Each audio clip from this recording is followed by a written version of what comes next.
Welcome to Canadian Justice. I'm Christine Van Gyn. Today we're talking about drug pricing in Canada. How do drug prices get set in Canada, and who determines if they're too high? What is the policy rationale for allowing for eye-popping prices for drugs, and do legal mechanisms exist for bringing those prices down so that the drugs can actually help patients? Recently, the Federal Court of Appeal considered the price of a drug called Solaris, which is used to treat a rare blood disorder. A year of treatment with Solaris costs between $500,000 and $700,000. It's been called one of the world's most expensive prescription drugs. Canada's drug cost regulator took action, and they ruled that Solaris is excessively priced and ordered the manufacturer to pay back surplus revenue. But the Federal Court of Appeal has now overturned that decision and returned it to the regulator. Here today to talk about the case and how drug prices are set and the policy rationales for how high prices are three experts: Paul Grutendorst from the University of Toronto, Matt Buffton from the Institute for Liberal Studies, and Professor Richard Gold from McGill Law. Thank you all so much for joining me today. Professor Grutendorst, I want to start with you. I'm just curious about that drug itself, Solaris. The price is so high. Was anyone actually personally paying this listed price for it? And if not, how was it being paid for?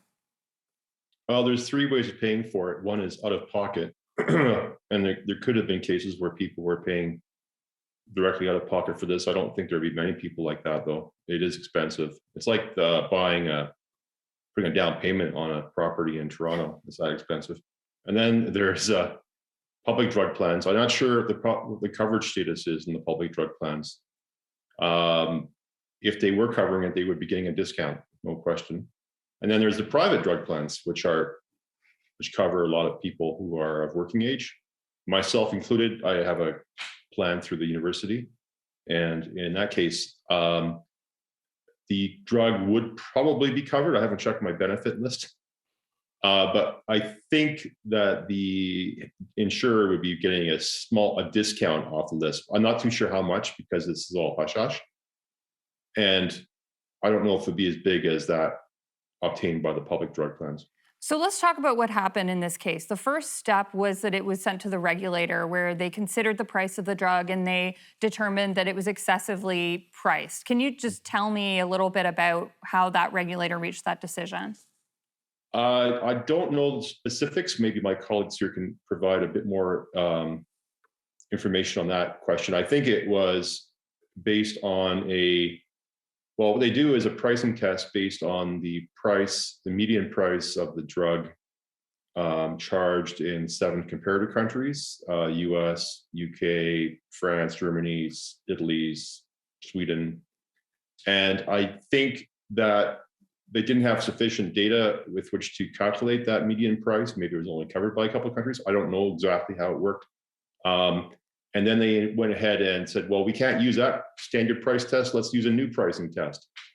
And they apparently, the courts found that, the Federal Court of Appeal found that pricing test to be arbitrary and was not really, it was too kind of tailor-made to this case. They thought it was kind of outside of their scope, I think. They also suggested in the ruling that the PMPRB was kind of no longer in the business of regulating excessive prices. They thought they were sort of drifting into a business of regulating prices generally. So that's the name of the regulator, the PRNB. But the Patented Medicine Prices Review Board, PMPRB. Yeah, sorry about that. It's a lot of acronyms. A lot of acronyms. Professor Gold, we've got a minute. Can you explain what happened at the Federal Court of Appeal, just briefly? Yeah, just following up on Paul, they used a new test, and the court said, well, it's arbitrary, it's not justified. You just can't make stuff up as you go. So it really wasn't about the PMPRB in general or about price controls in general. It was about the specifics of how they went about it. So it's really limited to that case. So you don't think that this will have a broader application? No, the court did not make a broader statement about the law or where it's going. It's still up to the government to change the law. They've made proposals. We've been waiting. It's been postponed several times. those can still happen. There's nothing in the court decision that would limit it. When we come back from this commercial break, I want to talk about how drug prices get set, and including how they might get set for new drugs that are being developed, for example, to treat COVID, this new Merck drug. We will be right back from this commercial break.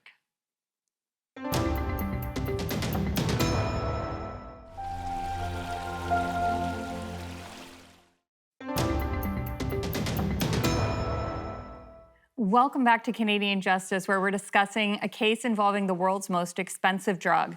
So, Professor Gold, I want to ask you, how do drug prices get set in Canada? Is there a cap? And if there is, who's setting it? So it's set by this regulator we talked about, the PMPRB, and they have a formula that they use. So it comes from the legislation, contemplates that there's a mechanism, and then there's a regulation passed based on it. And it takes into account 7 countries. And those are among the countries with the most expensive prices. The idea back in the 1980s and 90s when all this was formulated was Canada wants to be a blockbuster drug discovery thing. And so we wanted to set our prices high. So the cap was set high. We basically, under this formula, pay the 3rd or 4th highest prices in the world, and that's locked in. Wow. So Professor Grutendorf, anything you want to add about how these prices get set? And I want to talk briefly about that new drug Merck is developing for COVID treatment. How would prices for a drug like that be set? Well, in the case of the drug Solaris, the PMPRB simply sets the maximum list price. They don't say the actual transaction price. That would be regulated. That would be determined by negotiation between the public drug plans collectively through this group they've assembled and the manufacturer. And then there's also bilateral, like drug insurers like Green Shield, Sun Life would negotiate some discount, although it's not sure how much they would be able to negotiate since they can't walk away. Since my plan insists that I have a coverage for every drug, hard to see how much price the price discount they can negotiate. But in the other case of the drugs for COVID, that's actually exempt from PMPRB. They got, the government said we're not going to apply any PMPRB rules to those so there wouldn't be a cap for that drug? No. Oh, wow. Okay, interesting. Sorry, I should clarify that what I just said, it definitely applies to vaccines. It is possible that what I said, it does not apply to therapeutics. Interesting. Okay, so Mr. Buffton, in this case of this drug Solaris, the court and the courts have instructed the regulator to reconsider the price of the drug. But if this isn't a case where the drug price is excessive, what is? And is there such a thing as an excessive price? I mean, prices are all relative. So my economist friends would say, compared to what? So it seems that I don't know a lot about the specifics of drug manufacturing, but it seems like this drug is an expensive drug to develop and not very many people need it. So that cost is spread across a relatively small number of people. So we see that sticker price and we're horrified. But in this case, the alternative comparison is, they don't make the drug if they're not allowed to sell it that high. So, either we have the drug in very high prices or probably we don't have the drug. And those are really, I think, the 2 choices we're looking at. So, Matt, when we talk about price gouging, what exactly does that mean? And if this isn't gouging, what would be gouging? Well, price gouging is a politically loaded term. So most people would use price gouging to talk about raising prices in a time of shortage. Now, most economists would say that's actually a good thing, right? Because when the price of hand sanitizer went up at the beginning of the pandemic, it was a signal that we needed more hand sanitizer. And so people responded by trying to make more of it. The problem with the sort of political issue of price gouging is people don't like that. A lot of states, a lot of provinces, a lot of countries will have laws against price gouging. And then it becomes the case, if there's not enough, there's no incentive to make more, or not as much of an incentive as there might be if the prices could go higher. And so if we prohibit these sort of high prices, often what that leads to is shortages. So, Professor Gold, I want to ask you about this Solaris drug. Why was it so expensive? Is it what Matt said, that it's just a lot of research and few people? Or is there something about the company trying to make a really big profit here? Well, like, what is the rationale for this high price? Well, companies are supposed to make a high profit. That's their job, right? And so the question is, do we set up an environment where they can do that? And sure, they can charge what the market will bear, but we also help them. We give them a patent. So we're artificially changing the environment through a whole bunch of regulatory methods that allows them to charge a higher price. If this had been generic and they were competing, for example, on quality and speed, then one could expect someone else to come in the market, maybe find a faster way to do it, or a consortium of foundations who are interested in this particular disease area, and so on. So we have an artificial market here, which is true for healthcare because nobody knows what they want to pay for it. We've got to go to commercial break. When we come back, I want to talk about solutions for making drugs affordable.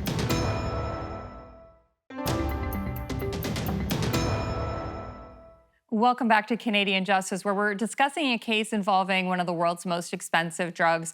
Professor Grutendorst, I want to ask you, what do you think some policy solutions are to make drugs like Solaris, $500,000 to $700,000 a year, to make it more affordable so patients can actually access it? Well, to improve patient access, you cover it for them. So you shift the cost to a third party, like a public drug plan or an insurance, employer-based insurance. It gets paid eventually, of course, by lower wages or by taxes. Right.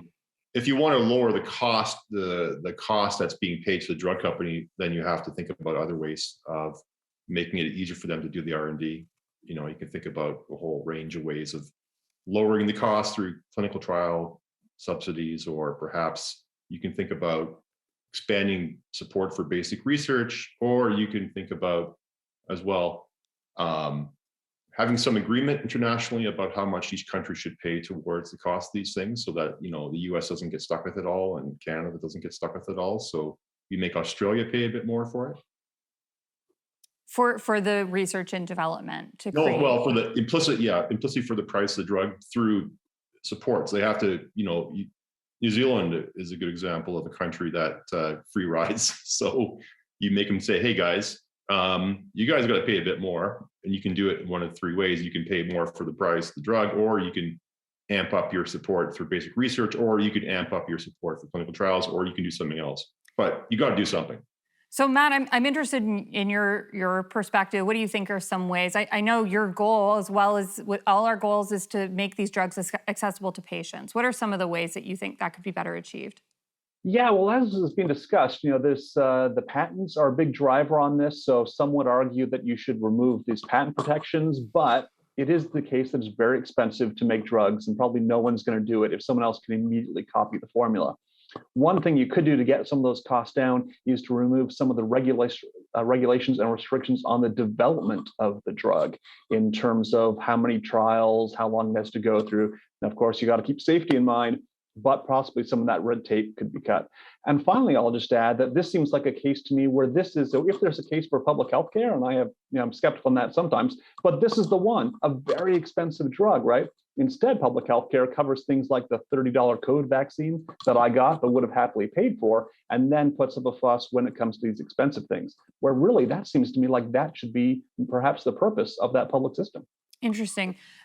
So Professor Gold, I want to ask you about some constitutional challenges that have occurred related to the drug pricing system. I know there was one in 2015 related to this same company that develops Solaris, is a company called Alexion. And I know there have been some other recent constitutional challenges. What are the basis of those challenges on drug pricing, and where do they stand now?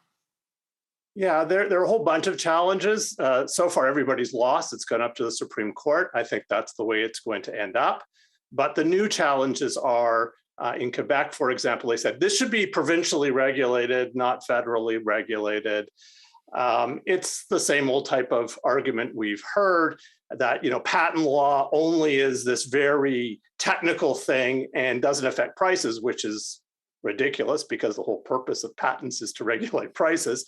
But that's the constitutional challenge. They lost at trial. It will go up to the provincial court here of appeal, and eventually probably make it to the Supreme Court. Okay, so that's some of the challenges. I want to ask you the same question that I asked Professor Grutendorst and Mr. Buffton. What do you think could be done to make prices for drugs more accessible for patients? So there are two different categories. So the drugs we have, and we're kind of stuck with the tools we have. There's not tons we can do. We can just pay for them, as both Matt and Paul were talking about. But if we're talking about new drugs, then we have to figure out ways to lower cost. I'm not sure I agree with Matt that we lower regulatory standards, because that's been a problem, for example, with the vaccine, where people don't feel it's been tested enough. But there are other things we do. We're highly inefficient. We don't share knowledge. So company A investigates a drug, finds that it doesn't work, doesn't tell anybody. So company B does the same thing over and over and over again. We waste millions, billions doing this type of inefficient research. We can fix that. When we come back from this commercial break, I want to talk to all three of you about the role of intellectual property law in this conversation, the law that regulates patents, and whether IP law, intellectual property laws, is a help or a hindrance to innovation. I know all three of you have different perspectives on this, and I'm sure they're going to be interesting. We will be right back from this commercial break.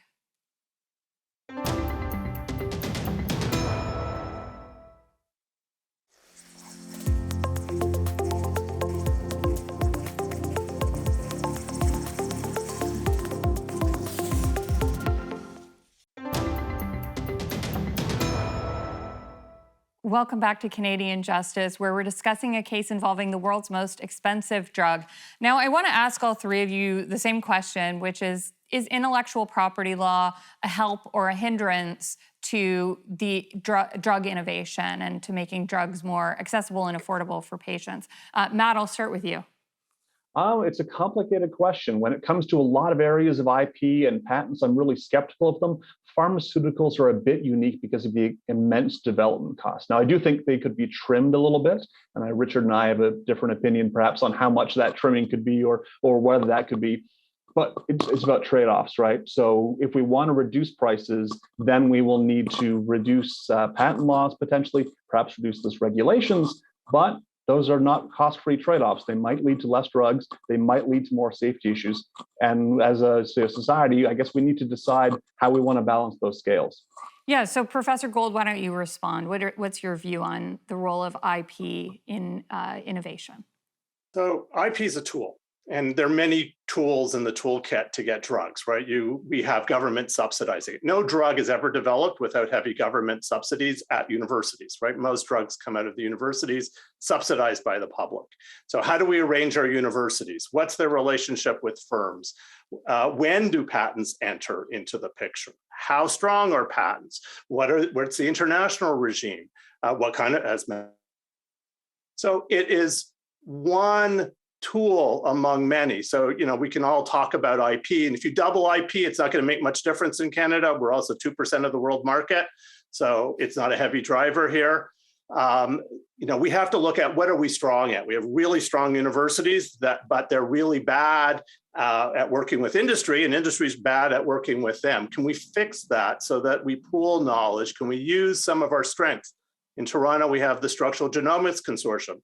About a quarter of the funding comes from big pharma, governments, foundations, and they've been extremely successful in their area, which is finding the shape of proteins. And they do it through open science. So we're looking at, can we just develop alternative models? Don't get rid of patent system. It has a role.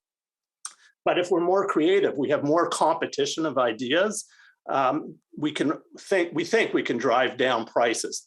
Now, this particular Solaris will always be expensive because it's so small, but we can make it a little bit less expensive, and we can make a whole bunch of other drugs even available for rare diseases, pediatric diseases, pandemic preparedness, and antibiotic resistance.